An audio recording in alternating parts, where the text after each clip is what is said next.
Hello বন্ধুরা, teenage বা বয়স সন্ধি অর্থাৎ তোমরা যারা হাই স্কুল বা কলেজে রয়েছো, শরীর ও মন বিকশিত বা বেড়ে ওঠার তোমাদের এটাই বয়স। মেয়েদের স্তনের আকার বেড়ে ওঠা তারই একটা অংশ। তুমি যদি এটা নিয়ে লজ্জা পাও, তাহলে সেটা কিভাবে কাটিয়ে উঠবে? আজকের পর্বটা ভালো করে শোনো। পৃথিবীর নানা দেশে মেয়েদের স্তনের আকার নেওয়াকে উদযাপন করা হয়। শুনতে থাকো, আজ আসবো সেই সব গোপনীয়। তোমরা যারা এখনো এই গোপনীয়তার গপ্প চ্যানেলটা সাবস্ক্রাইব করোনি, এই রকম নানান বিষয় নিয়ে আলোচনা সবচেয়ে আগে পেতে এখনই সাবস্ক্রাইব বাটন আর নিচের বেল আইকনটা প্রেস করে রাখো।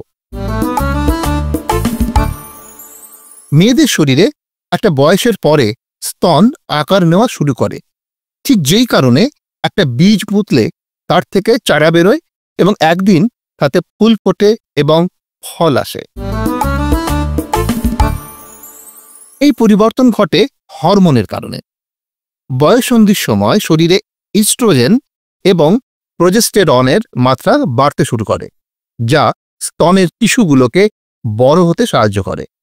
আসলে প্রকৃতি মেয়েদের শরীরে এই নিয়মটা বেঁধেই দিয়েছে। আসলে এভাবে মেয়েদের শরীর তার নিজের গল্প লিখতে শুরু করে। সব ক্ষেত্রে কিন্তু নিয়মটা সবার সাথে এক নয়, কারণ একই সাথে ফুল সব গাছে ফোটে না। ঠিক সেই রকমই এটা এক একজনের শরীরে এক এক সময় শুরু হয়। কেউ ৮-৯ বছর বয়সে এই পরিবর্তন দেখতে পায়, আবার কেউ ১৩-১৪ বছর বয়সে। একটু দেরি হলে ক্ষতি কি? প্রস্তুতি নেওয়ার বা স্টাইলিশ হবার সময় পাবে কি, তাই তো? তবে শরীরের ভেতরের টিস্যুগুলো যেহেতু বাড়তে শুরু করে, তাই অনেকের ক্ষেত্রে সামান্য ব্যথা বা অস্বস্তি হতে পারে। তবে এটা খুবই স্বাভাবিক এবং কিছুদিনের মধ্যে সেটা কমেও যায়। আর এটা ঠিক অনেকটা পায়ে নতুন জুতো পরার অনুভূতির মতো। যেই জুতো প্রথমে ব্যথা দিয়েছে, কিন্তু পরে সেই জুতোই স্টাইল বা অহংকারের অংশ হয়ে যায়, তাই না? বয়ঃসন্ধিকালে স্তনের আকার বেড়ে ওঠা মেয়েদের শরীরের স্বাস্থ্যবান বা সুস্থতার ইঙ্গিত। প্রকৃতির এই উপহার লুকানোর নয়, বরং উদযাপনের।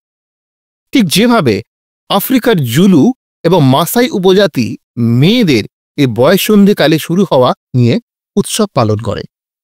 মেয়েদের ১৫ বছর পূর্ণ হলে, অর্থাৎ শৈশব থেকে নারীত্বে প্রবেশের প্রতীক হিসেবে লাতিন আমেরিকার দেশগুলোতে কিনসেনেরা উদযাপন করা হয়। পাপুয়া নিউগিনির কিছু উপজাতীয় মেয়েদের প্রথম শারীরিক পরিবর্তন উপলক্ষে উৎসব করে। আমাদের দেশেও কিছু আদিবাসী সম্প্রদায়ের মধ্যে এই ধরনের রীতিরেওয়াজ প্রচলিত আছে। এই ব্যাপারে চলো কিছু টিপস।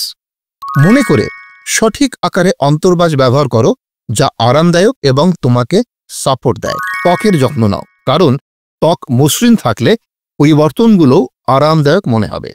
বয়ঃসন্ধির প্রতিটা পরিবর্তন তোমার শরীরকে একজন পরিণত মানুষের দিকে নিয়ে যায়। স্তনের আকার বেড়ে ওঠাও তারই অংশ। এতে লজ্জার কিছু নেই, বরং নিজের প্রতি যত্নশীল হও। প্রথম অন্তর্বাস বা ব্রা কেনা নিয়ে অনেকেই লজ্জা পায় বা বিব্রত বোধ করে। তোমরা চাইলে এর সমাধানে আগামী কোনো পর্বে আলোচনা করব। স্তন বেড়ে ওঠা নিয়ে তোমার মনে কি এমন কোনো প্রশ্ন আছে যা তোমাকে চিন্তিত করে? কমেন্টে লিখো, আমি উত্তর দেব। বন্ধুরা, তোমার শরীর এবং শরীরের ব্যক্তিগত জায়গাগুলো একান্তই তোমার, এবং সেখানে তোমার অনুমতি ছাড়া কারো স্পর্শ বা হস্তক্ষেপ করার অধিকার নেই, অর্থাৎ শরীরের গোপনীয়তা। এই রকম একটা গুরুত্বপূর্ণ বিষয় নিয়ে আলোচনা করতে পরের পর্ব নিয়ে ফিরে আসব। এছাড়াও আর কি কি বিষয় নিয়ে আলোচনা চাও, কমেন্ট করে জানাও।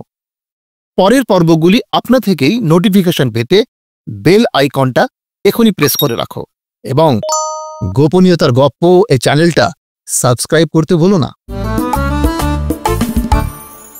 প্রত্যেকের শরীর আলাদা, তাই কারো সাথে তুলনা না করে নিজের শরীর নিয়ে গর্ব করো।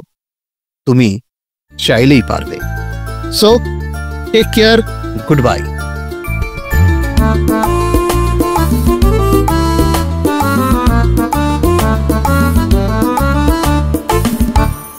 গোপনীয়তার গপ্প, খোলা মনে খোলাখুলি।